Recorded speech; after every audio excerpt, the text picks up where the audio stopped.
श्रीमान् वेङ्कटनाथार्य कवितार्किः केसरी वेदान्ताचार्यवर्यो मे सन्निधत्तां सदा हृदि. நம்ம இப்போ எத்தனையோ கோவில்லாம் போய் சேவிக்கிறோம், எல்லாம் பண்ணுறோம். ஆனால் அவாவாளுக்குன்னு ஒரு குலதெய்வம் அப்படின்னு இருக்குது. அந்த குலதெய்வத்தை பற்றி நம்ம இப்போ பார்க்கலாம். இப்போது குலதெய்வம் அப்படின்னா என்ன? நம்ம அஜானத்தை போக்கி விஞ்ஞானத்தோடு ஒத்து எப்படி வருது, அப்பேற்பட்ட பெருமை என்ன, இது எல்லாத்தையும் இப்போ நம்ம தெரிஞ்சுக்கலாம். இப்போ குலதெய்வத்தை காக்கணும், தெய்வம் அப்படிங்கிறது குலதெய்வம். நம்ம குலம் அவாவாளுக்குன்னு ஒரு குலம் இருக்கும், அந்த குலத்தை காக்கிறதுக்குன்னு ஒரு தெய்வம். அது எப்படின்னா நம்ம முன்னோர்னு பல தலைமுறையாக சேவிச்சுட்டு வந்த தெய்வம் அவ. அப்படி இருக்கிற போது அந்த தெய்வம் நம்ம குலதெய்வம், நம்ம குலத்தை காக்கும் தெய்வம் குலதெய்வம். அப்படின்னா எவ்வளவு வலிமை வாய்ந்த தெய்வமாக இருப்பார் அந்த பெருமாள்ங்கிறத நம்ம யோசிக்கணும். குலதெய்வமே நமக்கு ரொம்பவும் சீக்கிரத்தில் அருள்பாலிக்கக்கூடியது குலதெய்வம். அதுக்கப்புறம்தான் மற்ற தெய்வங்களுடைய வழிபாடுகள், பலன்கள் எல்லாம் நமக்கு கிடைக்கும். என்ன கேட்டால், நம்ம குலதெய்வத்தை சேவிக்க சேவிக்க மற்ற தெய்வங்களுடைய பலன்களையும் சேர்த்து இந்த தெய்வம் தான் நமக்கு பெற்றுக் கொடுக்குமா. குலதெய்வம்ங்கிறது சாதாரணமாக நம்ம பார்த்தோம்னா ஏதோ ஒரு கிராமத்தில் சின்ன கிராமம், சின்ன கோவில், சின்ன பெருமாளாக இருப்பார். ஆனால் அப்படி ஒரு சின்னங்கிற விஷயத்தை வச்சுக்கொண்டு அந்த பெருமாளை நம்ம அலட்சியப்படுத்தக்கூடாது. என்னென்னா அந்த பெருமாளுடைய சக்தி அளவிட முடியாதது. யமன் கூட ஒருத்தருடைய உயிரை எடுக்கணும்னா அந்த குலதெய்வத்தோட அனுமதி பெற்று தான் எடுக்க முடியுமா. அப்படி அந்த குலதெய்வத்துக்கு ஒரு சக்தியும் வலிமையும் உண்டு. குலதெய்வம் அப்படின்னா நம்ம முன்னோர்கள்லாம் அந்த நாளில் பரம்பரையாக அந்த பெருமாளை சேவித்து அந்த பெருமாள் கிட்ட அவளுடைய ஆத்மார்த்த பக்தியை செலுத்தி அந்த அளவுக்கு அந்த தெய்வத்துக்கிட்ட அந்யோன்ய பாவம்னு கூட சொல்லலாம். அப்படி அந்த தெய்வத்தை அவள்லாம் ஆராதனை பண்ணிட்டு வந்துருந்திருக்கா. அதனால அந்த ஆத்மாக்கள் எல்லாம் அந்த பகவான் அந்த தெய்வத்துக்கிட்ட ஒன்றி இருப்பானா இன்னைக்கும். அப்பேற்பட்ட புனிதமான அந்த தெய்வத்தை நம்ம என்னைக்கும் கண்ணும் கருத்துமா காக்கணும், பேணி காக்கணும். அப்படி ஒவ்வொரு குலத்தையும் சார்ந்தவா அந்த பெருமாள் கிட்ட கண்ணும் கருத்துமா இருந்தா அப்படின்னா அந்த பெருமாள் அவளுக்கு அனைத்தையும் கொடுப்பாளாம். அதுதான் இப்போ நம்ம ஆண்களே ஏதாவது கஷ்டம் வந்துடுத்து அப்படின்னா ஜாதகத்தை எடுத்துகிட்டு போகிறோம் அப்படின்னா அவள் அந்த ஜோசியக்கார முதல்ல கேட்குறது, குலதெய்வத்துக்கு பண்ணினேளா, குலதெய்வ கோயிலுக்கு போயின்னு இருக்கேளா அப்படின்னு அவள் கேட்பா. அதனால் அந்த தெய்வங்கள் குலதெய்வங்கள் அப்படின்னுட்டு நமக்கு தெரிஞ்சுட்டு அந்தந்த குலத்துக்கார அந்தந்த குலதெய்வத்தை ஸ்ரத்தையோடு பராமரிச்சுக்கிண்டு சேவிச்சுண்டு அட்லீஸ்ட் வருஷத்துக்கு ஒரு தரமானாலும் போயிண்டு இருந்தோம் அப்படின்னா நம்ம கர்ம வினையை தீர்க்கிற வல்லமை அந்த பெருமாளுக்கு முதல்ல உண்டாம். அப்புறம்தான் மற்றைய பெருமாள்களாம்.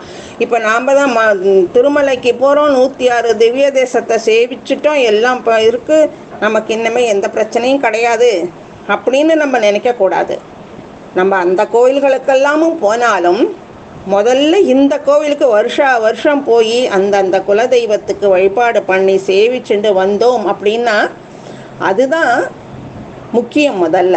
அதுக்கப்புறம்தான் மற்ற தெய்வங்கள். இன்றைக்கும் நம்ம வாழ்க்கை போக்கு அதிகபட்சம் போனால் என்ன, முதல் தலைமுறை, அதுக்கு முந்தின தலைமுறை, அவ்வளோதான் தெரிகிறது. அதுக்கு முந்தின தலைமுறைகள்லாம் நமக்கு தெரியாது. அதுக்குத்தான் ஏன் அப்படி இருக்குது அப்படின்னா நமக்கு அந்த அளவுக்கு ஸ்ரத்தை இல்லாமல் இருந்துருக்கோங்கிறதும் ஒரு இது. ஆனால் அந்த மாதிரி ஸ்ரத்தை இல்லாமல் இருக்கக்கூடாது. அதுக்கு தான் நம்ம பெரியாழ்வார் கூட திருப்பல்லாண்டில் சொல்லி கொடுத்துருக்காரு இல்லையா, எந்தை தந்தை தந்தை தந்தை தம் மூத்தப்பன்னு சொல்கிறார் அவர். அப்போது 7 படிக்கால் தொடங்கியன்னு வேற சொல்கிறார். எந்தை தந்தை தந்தை தந்தை தம் மூத்தப்பன் 7 படிகால் தொடங்கி வந்து வழி வழி ஆட்செய்கின்றோம் அப்படின்னு சொல்கிறார். அப்படின்னா எந்த அளவுக்கு முன்னோர்கள் சேவித்த பெருமாளை நம்ம சேவிக்கணுங்கிறத அவர் நமக்கு எடுத்து சொல்கிறாருங்கிறத புரிஞ்சுக்கணும். நம்ம இப்போ நம்ம முன்னோர்கள், அதாவது நம்ம அப்பா, அப்பாவுக்கு அப்பா, அதே மாதிரி பாட்டி, பாட்டிக்கு பாட்டி அப்படின்னு பெருமாள் அந்த குலதெய்வத்தை சேவிச்சுட்டு வந்திருப்பா. இப்படி தந்தை வழி பாட்டன் வரிசையில் வர்றது, இப்படி வரிசை வரிசையாக அடுத்தடுத்த தலைமுறைகள் சேவிச்சுட்டு வந்த அந்த தெய்வத்தை நம்ம குலதெய்வம் அப்படின்னு சொல்லணும். இந்த குலதெய்வத்தில் ஒன்று நம்ம கூர்ந்து பார்த்தோன்னா புரியும் நமக்கு. அந்த ஒவ்வொரு குலத்துக்கும் ஒரு ஒரு ரிஷி இருக்கா. அந்த ரிஷி வழி வழியாக வர்றது தான் இந்த குலதெய்வ வழிபாடுங்கிறது. இப்போவே புருஷாலாம் சேவிக்கிற பொழுது பெரியவாளை சேவிச்சா அவளுடைய ரிஷிகள் பேரெல்லாம் சொல்லி சேவிப்பாள். அந்த மாதிரி அந்தந்த ரிஷிகள் மூலமாக நம்ம சேவிச்சுண்டு வந்த பரம்பரை குலதெய்வத்தை நம்ம எத்தனைக்கெத்தனை சேவிக்கிறோமோ அத்தனைக்கெத்தனை நமக்கு நல்லது கிடைக்கும். அப்படின்னா அந்த ரிஷிகள் முதற்கொண்டு நமக்கு ஆசீர்வாதம் பண்ணுவா இல்லையா, அந்த ரிஷிகளோட ஆசீர்வாதம், அந்த அவள்லாம் வழிபட்ட அந்த பெருமாளோட ஆசீர்வாதம், இந்த மாதிரி மூதாதையர்களுடைய ஆசீர்வாதங்கள்லாம் நமக்கு கிடைக்கும். குலதெய்வ சன்னதியில் போய் நாம் நின்னோம் அப்படின்னா நம்ம பரம்பரை வரிசையில் போய் அந்த என்ன சொல்கிறது அந்த வழிபாடு போய் சேருமா. அப்படி இந்த வழி வழியாக வந்துட்டுருக்கிற நம்மளுடைய குலம் அந்த தெய்வத்தை போய் சேவிக்கிறச்சே தான் நமக்கு நற்பலன்கள் கிட்டும். மூட்டையாக புண்ணியத்தை கட்டின்னு இருக்கலாம். அதாவது அந்த காலத்தில் இப்படி வழியாக எல்லாரும் சேவிச்சுட்டு இருந்த போது அந்த வழியில் வந்தவா நிறைய புண்ணியத்தை சேர்த்து வச்சிருக்கலாம் இல்லையா, இன்னும் சில பேர் பாவத்தை கூட சேர்த்து வச்சிருக்கலாம். ஆனால் நம்ம அங்கே போய் நிற்கிறோம் அப்படின்னா அங்கே பிரத்யேகமாக நமக்கு கிடைக்கிற அந்த சக்தி இருக்குது பாருங்க. அது நம்ம சேவிக்கிற போது நம்முடைய முன்னோர்கள் பித்ருக்களாக இருந்து நம்ம அங்கே ஆசீர்வாதம் பண்ணிட்டுருப்பா.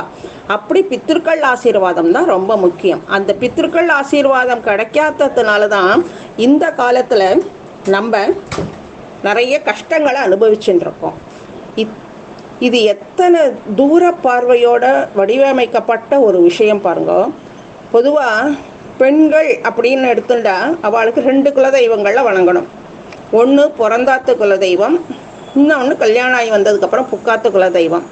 இப்படி 2 குலதெய்வத்தையும் அவள் சேவிக்கணும். அப்படி அவள் சேவிக்கிற பொழுது 2 பக்கத்து குலதெய்வத்தினுடைய ஆசீர்வாதங்களும் அவளுக்கு கிடைக்கும். அப்புறம் என்னென்னா இந்த குலதெய்வ வழிபாடு இல்லை அப்படின்னா நம்ம என்ன தான் எங்கே போய் சேவித்தாலும் நமக்கு அதனுடைய பலன்கள் கிட்டாது. பிறந்த வீட்டு குலதெய்வத்தை வழிபடணும். அதே மாதிரி அவர்கள் புகுந்த வீட்டு குலதெய்வத்தையும் வழிபட்டால்தான் பிரச்சனைகள் இல்லாமல் வாழ வழிவகுக்கும். ஏன்னா 2 குலதெய்வத்துடைய ஆசீர்வாதங்களும் கிடைக்கும். அங்கே பரம்பரையாக சேவிச்சுட்டு வந்தவாளுடைய பெரியவாளோட ஆசீர்வாதம், அந்த ரிஷிகளுடைய ஆசீர்வாதம்னு இப்படி நமக்கு அந்த ஆசீர்வாதங்கள்லாம் கிடைச்சிதுன்னா நமக்கு பிரச்சனை இல்லாமல் வாழ முடியும். பிறந்த வீட்டில் குலதெய்வத்துக்கு வழிபாடு காலத்தில் போய் வழிபாடு பண்ணுங்க. அப்போ அவாவா குலம் ஆலந்தழை போல வளரணும், நோய் நொடி இல்லாமல் இருக்கணும் அப்படின்னா அருகு போல வேரூன்ற வேண்டும்னா குலதெய்வ வழிபாடு ரொம்ப ரொம்ப அவசியம், முக்கியம். குலதெய்வ தோஷம் இருந்தால் மற்ற எந்த தெய்வங்களாலையும் அருள் பாலிக்க முடியாது. அந்த தெய்வங்களின் அருள் கிடைக்காது. குலதெய்வத்தினோட அனுமதி அனுகிரகம் இல்லை அப்படின்னா என்னதான் நம்ம சக்தி வாய்ந்த ஹோமங்களோ யாகங்களோ பண்ணினாலும், எத்தனையோ கோவில்களுக்கு போய் சேவிச்சாலும் எதிர்பார்த்த பலன் தருமா அப்படின்னா அது சந்தேகம்தான். அதனால குலதெய்வத்தோட கோவிலுக்கு அடிக்கடி போகணும். குறைஞ்சபட்சம் ஒரு தரமானம் போகணும். அவாவா சக்திக்கு ஏற்ப அந்த குலதெய்வத்துக்கு எல்லாம் பண்ணிண்டு அந்த குலதெய்வத்து ஃபோட்டோவை ஆற்றுல பூஜையில் வச்சுண்டு பண்ணினோம் அப்படின்னா அந்த குலதெய்வம் நமக்கு நன்னா அருள்பாலிப்பா. அபிஷேக ஆராதனை எல்லாம் பண்ணணும். கோவிலுக்கு அந்த குலதெய்வ கோவிலுக்கு நம்மளால் ஆன உபகாரங்கள் பண்ணணும். கண்கண்ட முதல் தெய்வம் குலதெய்வம் தான். இன்னும் ஒன்று, நமக்கு முதல்ல தாயும் தந்தையும் முதல் தெய்வம். தாயிற் சிறந்த கோவிலும் இல்லை, தந்தை சொல் மிக்க மந்திரமும் இல்லை அப்படிங்கிறது நமக்கெல்லாம் தெரியும். அதனால நம்ம டெய்லி குலதெய்வத்தை ஆற்றுல வச்சு வழிபாடு பண்ணி சேவிச்சுண்டு நம்ம வாழ்க்கையில் நன்னா முன்னேற்றம் அடையணும். இன்னொன்று, முதல்ல அம்மா அப்பாவை நன்னா பார்த்துக்கணும். அதுக்கு அடுத்தது குலதெய்வ கோவிலுக்கு போய் வருஷம் அந்த தெய்வத்துக்கு பண்ண வேண்டிய ஆராதனைகளை பண்ணிண்டு அந்த தெய்வத்துக்கு அப்பப்போ திருமஞ்சனம் அங்கே பண்ணுற உற்சவங்களுக்கு நம்மளும் போய் கலந்துண்டு அந்த உற்சவங்களுக்கு நம்மளால் முடிஞ்ச கைங்கரியங்கள் பண்ணிண்டு இருந்தோம் அப்படின்னா அந்த பகவான் சின்ன மூர்த்தியாகவே இருந்தாலும் சரிதான். அதாவது மூர்த்தி சின்னது, கீர்த்தி பெருசு அப்படின்னு சொல்லுவாள். அதே மாதிரி அந்த பெருமாள் சின்ன பெருமாளாகவே இருந்தால் கூட அவருக்கு மூர்த்தி சின்னவராக இருந்தாலும் கீர்த்தி பெருசாக இருக்கும். அதனால் நம்ம சின்ன கோவில் சின்ன பெருமாள் அப்படிங்கிறதெல்லாம் நினைக்காம அலட்சியப்படுத்தாமல் நம்ம மனசார ஆத்மார்த்தமாக அந்த கோவில் எவ்வளவு தூரத்தில் இருந்தாலும் அப்பப்போ போய் சேவிச்சுண்டு அந்த பெருமாளுடைய அனுகிரகம், அந்த முன்னோர்கள் மூதாதையர்களோட ஆசீர்வாதம், அந்த ரிஷிகளுடைய ஆசீர்வாதங்கள், இப்படி நம்ம எல்லா ஆசீர்வாதங்களையும் பெற்றோம் அப்படின்னா சுபிக்ஷமாக நன்னா வாழையடி வாழையாக நன்னா அந்தந்த காரியங்களும் நமக்கு தடைபடாமல் நல்லபடியாக நடக்கும் அப்படிங்கிறது பிரத்யட்சமாக நிறைய பேர் கண்ட உண்மை இது. அதனால் நம்மளுடைய குலதெய்வம் முதல்ல என்னதுன்னு தெரிஞ்சுக்கணும். நம்ம அதை தெரிஞ்சுக்கொண்டு அதுங்க போய் சேவித்து அந்தந்த குலதெய்வத்தோடைய ஆசீர்வாதங்களை பெற்று எல்லாரும் சுபிக்ஷமாக இருப்போம். நம்ம ஜாதக பிரகாரம் பார்த்தாலும் நிறைய பேருக்கு குலதெய்வத்தினுடைய வழிபாடு இல்லை, அதனால தான் பிரச்சனைகள் வருது அப்படிங்கிறதெல்லாம் நம்ம நிறைய கேள்விப்படுறோம். அதெல்லாத்தையும் தவிர்த்துண்டு குலதெய்வத்தினுடைய முக்கியத்தை தெரிஞ்சுக்கொண்டு அந்த குலதெய்வத்தை வழிபாடு பண்ணிண்டு நம்ம எல்லாரும் ஆரோக்கியத்தோட சௌக்கியமாக அவாவா குழந்தைகளுக்கு கல்யாணமாகலை அப்படின்னு சொல்கிறவா அந்தந்த தெய்வத்துக்கு குலதெய்வத்துக்கு போய் பண்ணி அவாவா அருளை பெறுவோம்.